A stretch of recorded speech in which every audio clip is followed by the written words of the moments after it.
Hello everyone, welcome to Neo Mentors Daily Current Affairs. So ee roju class lo manamu oka particular topic news lo vachindi freedom index ani aa topic chusetetuvanti prayatnam chedamu. So before that మనం ఇప్పుడు చూసే విధంగా question చూస్తే కనుక ఏ schedule ప్రకారం మీకు tribal and private parties for mining అనేటటువంటి దాన్ని ఒప్పుకోరు, నల్ అండ్ వైడ్ చేయొచ్చు, 5th షెడ్యూల్. ఇక ఈరోజు టాపిక్లోకి వెళ్తే ప్రెస్ ఫ్రీడమ్ ఇండెక్స్ అంటే మీడియాకి మనం ఇచ్చేటటువంటి స్వేచ్ఛ, మీడియా స్వేచ్ఛ, దీనికి సంబంధించి 2023 రిపోర్ట్ మొన్ననే ఒక 4 రోజుల క్రితం పబ్లిష్ అయింది. దీన్ని రిపోర్టర్స్ వితౌట్ బోర్డర్స్ అనేటటువంటి ఒక సంస్థ ఉందండి. ఈ సంస్థ దీన్ని రిలీజ్ చేయడం జరుగుతుంది.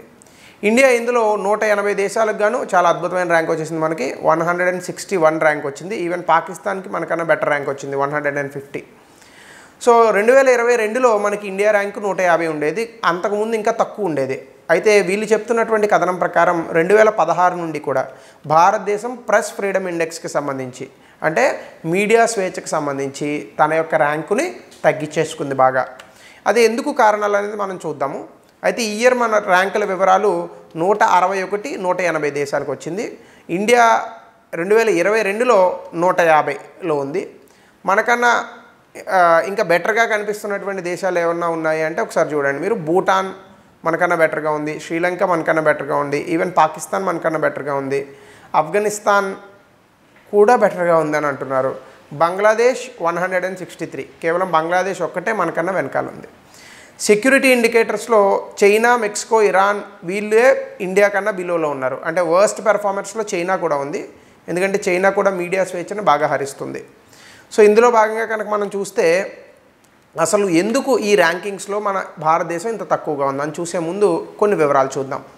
వరల్డ్ ప్రెస్ ఫ్రీడమ్ డే అనేటటువంటి దాన్ని మనము జరుపుకుంటాము. ఈ వరల్డ్ ప్రెస్ ఫ్రీడమ్ డే అనేటటువంటిది కూడా నాకు తెలిసి మీకు ఇక్కడ ఇచ్చాను.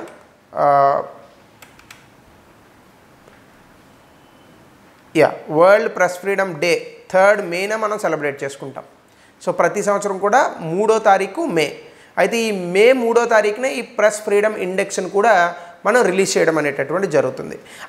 అసలు ఈ ప్రెస్ ఫ్రీడమ్ డే అనేటటువంటిది ఎలా వచ్చింది అని కనుక మీరు చూస్తే 1993లో ఐక్యరాజ్య సమితి జనరల్ అసెంబ్లీ ఈ యొక్క ప్రెస్ ఫ్రీడమ్ డే అనేటటువంటి దాన్ని యాక్సెప్ట్ చేసింది.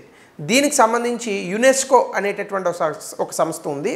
వీళ్ళు 1991లో ఒక కాన్ఫరెన్స్ చేసి మొత్తం ప్రపంచంలో ఉన్నటువంటి మీడియాకి స్వేచ్ఛ అనేటటువంటిది ఉండాలి, దీనికి మనము అవేర్నెస్ అనేటటువంటిది క్రియేట్ చేయాలి. సో కాబట్టి ఒక ప్రెస్ ఫ్రీడమ్ ఇండెక్స్ అనేటటువంటి దాన్ని పెడదాము అని ఒక రికమెండేషన్ ఇవ్వడాన్ని యునైటెడ్ నేషన్స్ దాన్ని స్వీకరించి 1993 నుంచి కూడా ఈ ప్రెస్ ఫ్రీడమ్ డే మీడియా స్వేచ్ఛకు సంబంధించి ఆ మీడియా స్వేచ్ఛా దినోత్సవం అనేటటువంటి దాన్ని 3వ తారీఖున మే నెలలో జరుపుకుంటారు.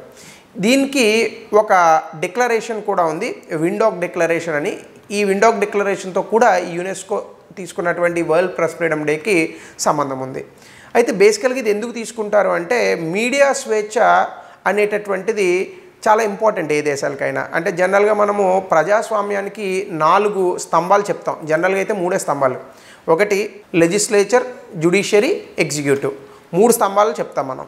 అయితే ఈ 3 స్తంభాలు కాకుండా 4వ దాన్ని మీడియాగా చెప్తూ ఉంటారు. This is the 4th pillar of the democracy అని చెప్తారు. అయితే ఇది స్వేచ్ఛగా ఉన్నప్పుడే భారతదేశంలోనే కాదు ఈ ప్రపంచంలో ఎక్కడైనా కూడా స్వేచ్ఛగా ఈ మీడియా తన గొంతును వినిపించినప్పుడే ప్రజల తాలూకా బాధలు అనేటటువంటివి సమాజానికి తెలుస్తాయి, లేదంటే నిరంకుశత్వ ప్రభుత్వాలు అనేటటువంటివి వస్తాయి. దానివల్ల ప్రజల తాలూకా స్వేచ్ఛ అనేటటువంటిది హరించబడుతుంది. సో పబ్లిక్ అవేర్నెస్ అనేటటువంటి దాన్ని దీనికి సంబంధించి అంటే ఈ ప్రెస్ ఫ్రీడమ్ మీడియా స్వేచ్ఛ ఎంత ఇంపార్టెంట్ అనేటటువంటిది ప్రజలకు చెప్పడము, అలాగే జర్నలిస్ట్ని కాపాడుకోవడం అంటే జర్నలిస్ట్ యొక్క హక్కులను కాపాడడం ఎంతవరకు మనకి ముఖ్యమైన అంశం అనేటటువంటిది చెప్పడము, అలాగే ఇండిపెండెంట్ ఫ్రీ మీడియా అంటే స్వేచ్ఛతో కూడినటువంటి ఇండిపెండెంట్ మీడియా ఒక సమాజానికి ఎంత అవసరం అని చెప్పడం దీని యొక్క ముఖ్య ఉద్దేశం. సో దీనికి సంబంధించి ఒక థీమ్ కూడా ఇచ్చారు 2023కి. జనరల్గా ఎగ్జామినేషన్లో ఇలాంటి క్వశ్చన్స్ అడుగుతుంటారు.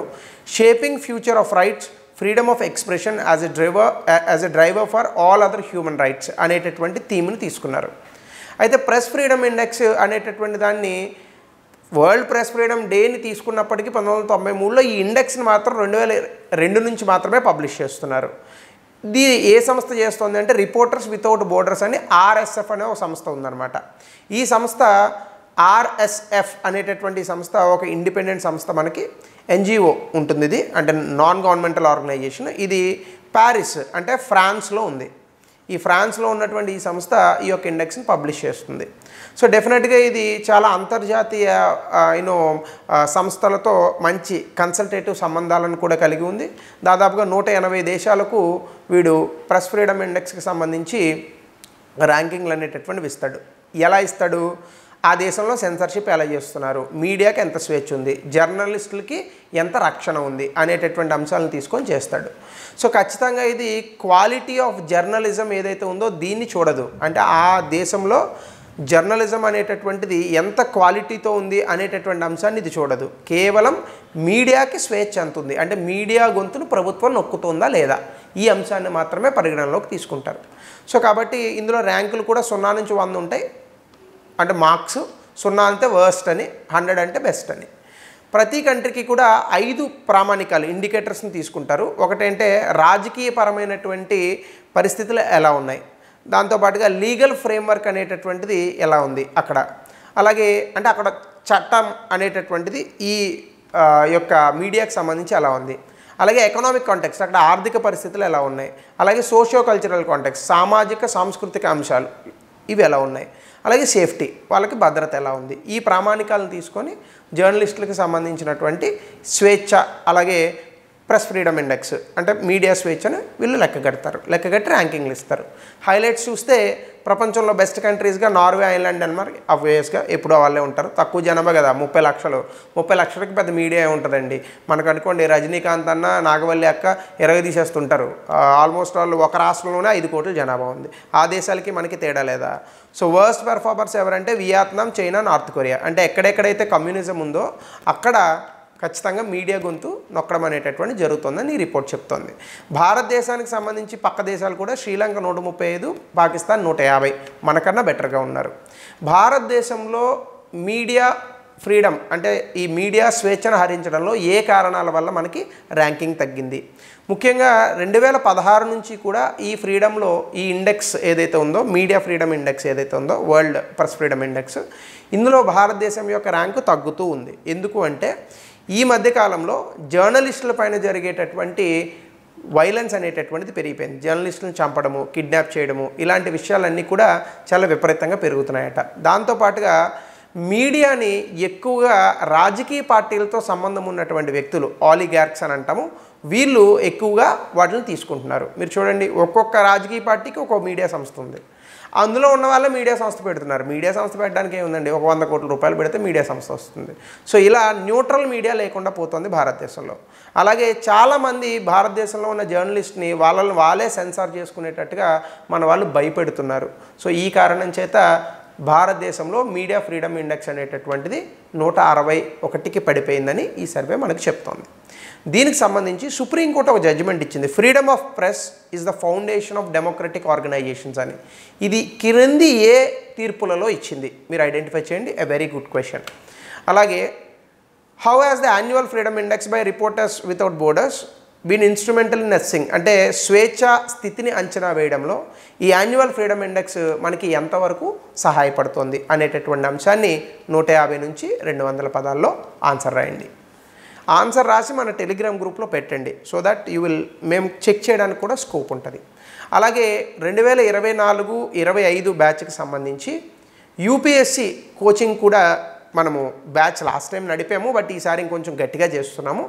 దీనికి సంబంధించి ఎవరైనా మీకు తెలిసినటువంటి అభ్యర్థులు జాయిన్ అవ్వాలని అనుకుంటే మే 11 నుంచి మే 14 ఈ 4 రోజులు కూడా ఫ్రీ వర్క్షాప్ నిర్వహిస్తున్నాం. అంటే ఎలా కోచింగ్ ఉంటుంది, అసలు ఎగ్జామ్ ఏంటి, ఇలాంటి విషయాలన్నీ కూడా చెప్పడం జరుగుతుంది. ఈవెన్ ర్యాంకర్స్తో ఇంటరాక్షన్స్ కూడా ఉంటాయి. సో మీకు తెలిసిన అభ్యర్థుల్ని మేము ఒక వీడియో రిలీజ్ చేసాము ఆల్రెడీ, మన ఐఏఎస్ అకాడమీ వెబ్సైట్లో ఉంది అది. అందులో కింద డిస్క్రిప్షన్ సెక్షన్లో గూగుల్ ఫామ్ ఉంటుంది, దాన్ని ఫిల్ చేసి you can come to this workshop. So thank you. Will meet in the next session.